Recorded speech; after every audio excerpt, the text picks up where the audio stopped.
Assalamualaikum. Waalaikumsalam warahmatullahi wabarakatuh. Ini saya mesti manggil Pak Dokter atau Pak Ustadz nih Pak? Iya, Ustadz boleh. Ustadz palsu. Iya, Dokter Adian. Ini mau nanya soal ini dok. Ini apa? Demam berdarah dok ya. Gimana Oke. kabarnya dok? Sebelum menginjak ke sana, Iya. saya mau mengatakan, ya semoga channel nih semakin maju. Sebisa mungkin teman-teman, terutama di lingkup menganti permai, satu, mensubscribe, like, komen, itu kalau bisa ditambahkan nada loncengnya dinyalakan. Semoga channelnya juga memberikan berita-berita yang semakin update, semakin bagus, semakin luar biasa dan bermanfaat kepada seluruh warga, terutama menganti permai. Nah, mengenai demam berdarah, demam berdarah ini bisa dikatakan sebagai wabah, terutama sekarang ini ya, awal-awal musim penghujan. Jadi mulai ada wabah demam berdarah keluar. Nah, ini yang ingin diketahui tentang demam berdarah ini apa aja kira-kira? Iya dok. Ini kan biasanya kan kayak kapan lalu itu kan ini dok ya, fogging gitu dok. Fogging, oke. Lakukan fogging itu dok. Tapi kalau menurut saya nih dok, ini pengalaman saya nih dok, setelah fogging itu nyamuknya tetap, kecoaknya malah banyak keluar dok. Oh gitu ya. Gimana, dok? Jadi gini Pak Indra, sebetulnya sejak tahun 2012 WHO selaku Organisasi Kesehatan Dunia ini sudah tidak merekomendasikan fogging lagi. Gitu, dok. Iya, untuk Dinas Kesehatan Republik Indonesia sendiri juga menyatakan hal yang sama, mau nggak mau juga ngikutin WHO sebetulnya. Iya. Cuma fogging itu sebetulnya untuk case-case tertentu aja. Oke, jadi artinya bisa diterapkan untuk case tertentu dok ya? Untuk case-case tertentu itu pun harus optimal.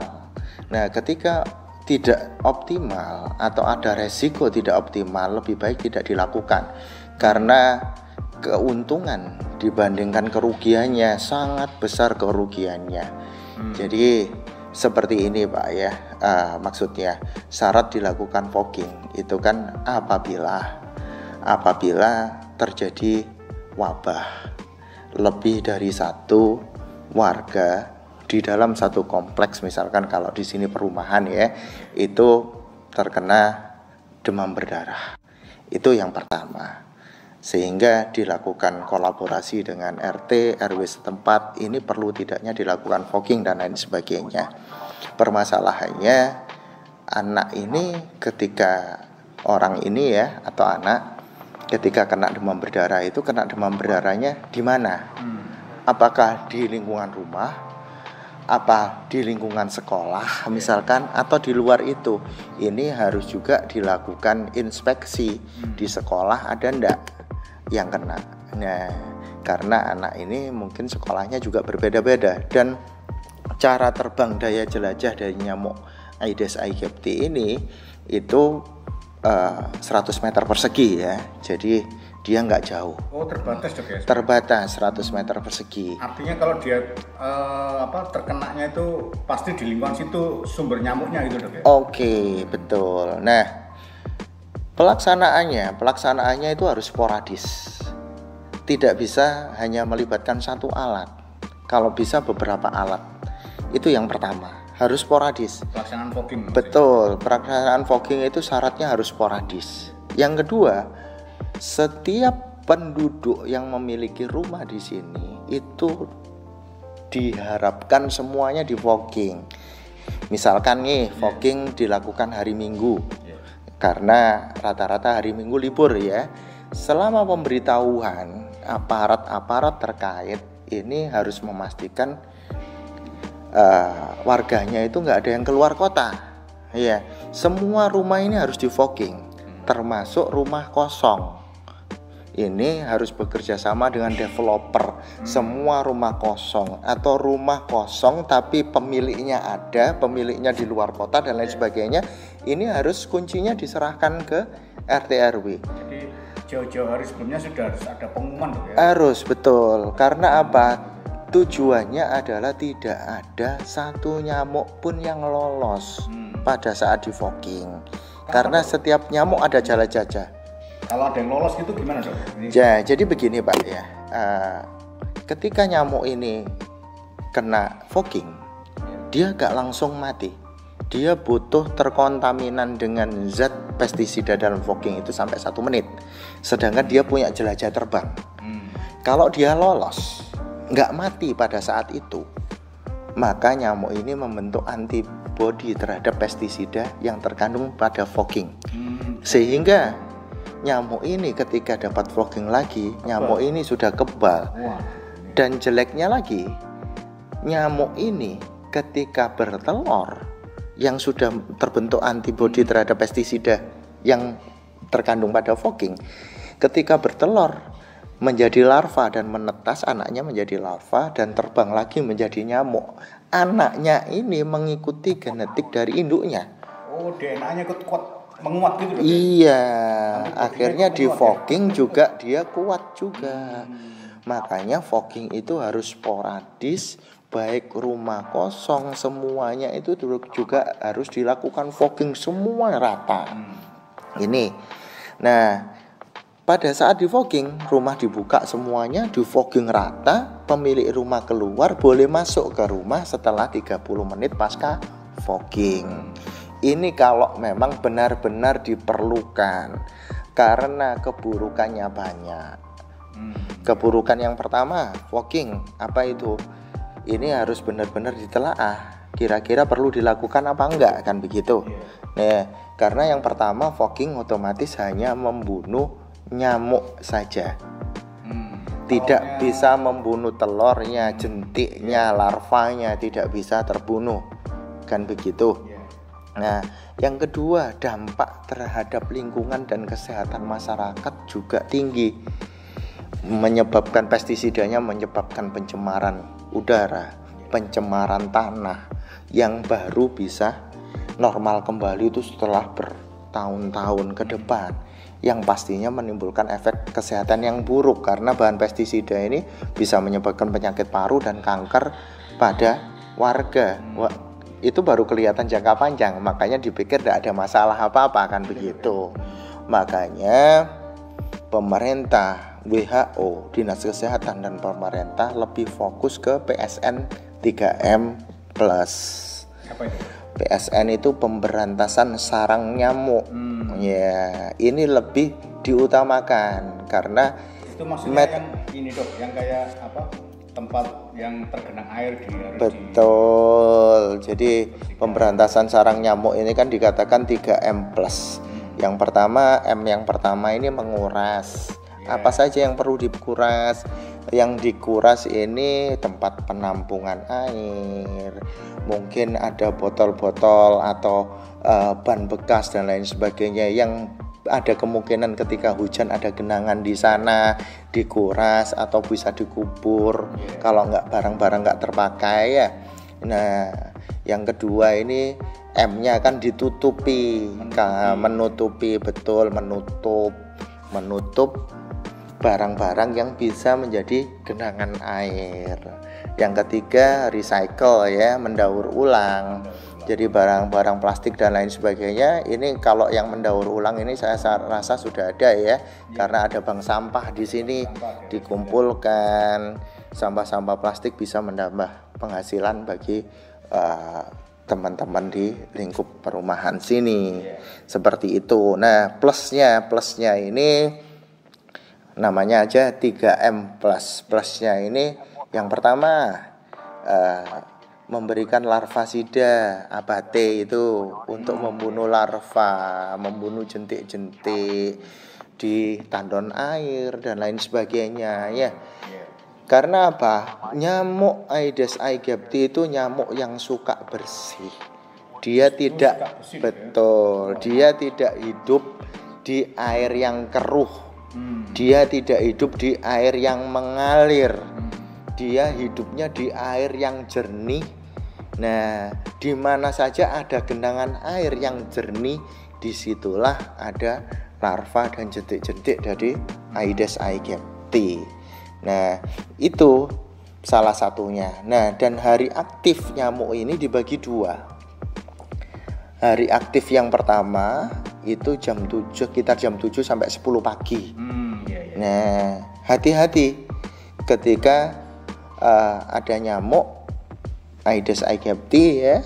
Wah, nyamuknya agak besar. Warnanya merah hitam, putih hitam gitu ya. Nah, di jam 7 pagi sampai jam 10 itu hari shift pertama. Shift keduanya sekitar jam 2 siang sampai jam 5 sore. Di luar shift itu ya nyamuk yang gatal-gatal aja gitu kan ya. Karena Aedes aegypti ini yang mengandung virus demam berdarahnya itu pada kelenjar ludah nyamuk yang betina. Nah, bukan yang jantan. Beda lagi dengan itu kalau nyamuk yang bunyi itu bisa memberikan diidentifikasi nggak dok ya? Itu betina, itu jantan, itu Aedes aegypti gitu bisa nggak dok? Kita kalau sekilas tidak bisa ya melihat antara ini nyamuk yang jantan mana, yang betina mana. Yang jelas di mana ada persebaran nyamuk Aedes aegypti itu karena mirip sekali antara Aedes aegypti penyebab demam berdarah dengan Aedes albopictus penyebab chikungunya. Nah, itu mirip sekali. Kira-kira seperti itu sih, Pak. Iya. Terus ini dok, untuk apa ya istilahnya untuk tingkat kewaspadaan terhadap demam berdarah ini sampai sekarang nih seperti apa dok? Tingkat kewaspadaannya bisa dikatakan terutama pada peralihan musim seperti ini ya, itu untuk mencegah. Kita benar-benar harus waspada. Ini waspadanya jangan mengobati ya, tapi mencegah. Yaitu tadi plusnya. Mungkin kalau punya tandon air yang kita nggak tahu ada nyamuk nggak di situ, ada kolam dan lain sebagainya. Kadang-kadang juga ada ban bekas atau apa itu dibuang airnya, rutin dibuang atau dikasih larvasida atau dikasih ikan atau menanam tumbuh-tumbuhan yang memang itu pengusir nyamuk. Lavender kayak gitu. Boleh kayak lavender, serai wangi, macam-macam banyak lah bisa diakses di Google tumbuhan-tumbuhan yang salah satu tumbuhan-tumbuhan yang sifatnya itu mengusir nyamuk lah. Karena apa? Itu juga bisa digunakan sebagai masukan orang tua di sarana-sarana pendidikan anak-anak kita. Ya, jadi selama ini di sekolah-sekolah biasanya hanya ditanam tanaman yang rindang, tanaman-tanaman hias. Mungkin kita sebagai orang tua juga bisa memberikan masukan lah, ide kepada guru-guru kapan nih anak-anak khusus nggak disuruh bawa tanaman hias, tanaman pengusir nyamuk. Kadang-kadang juga perlu juga karena ini yang lebih efektif supaya paling tidak terjadi penularan demam berdarah akibat nyamuk di sekolah. Karena yang paling rawan ini di sekolah.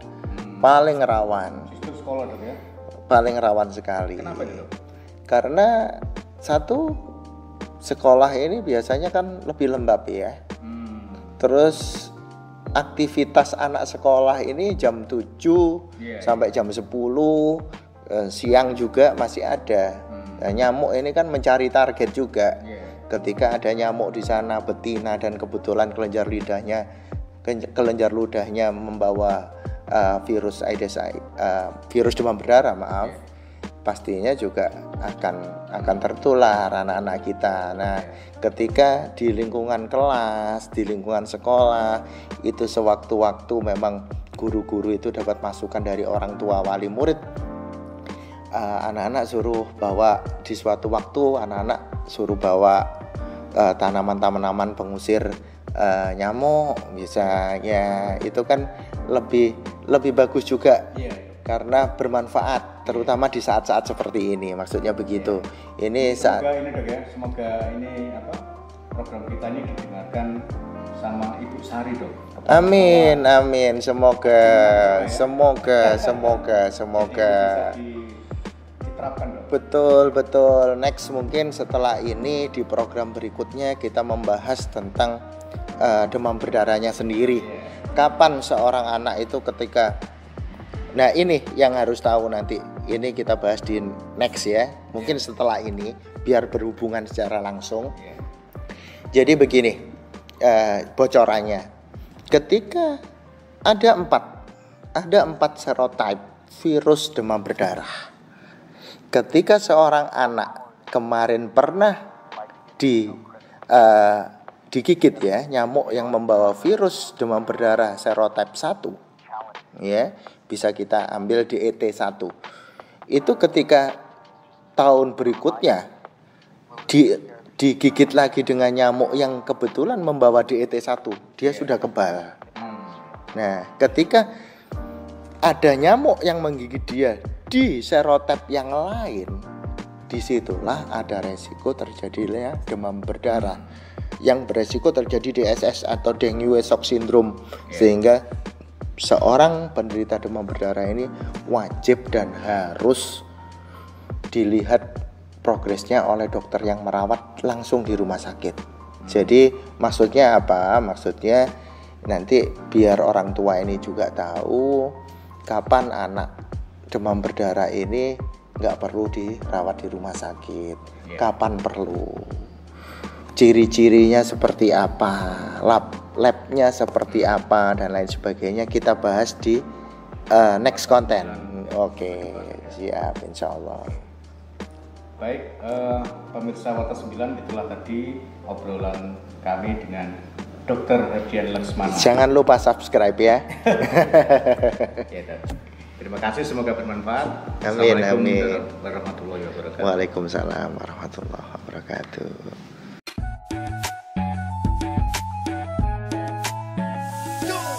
Sudah banyak korban karena demam berdarah. Jangan jatuh korban lagi, ayo kita sama-sama berantas sarang nyamuk. Jangan pada males, ingat slogan kita PSN 3M+. Menguras, menyikat tempat penampungan air. Jangan lupa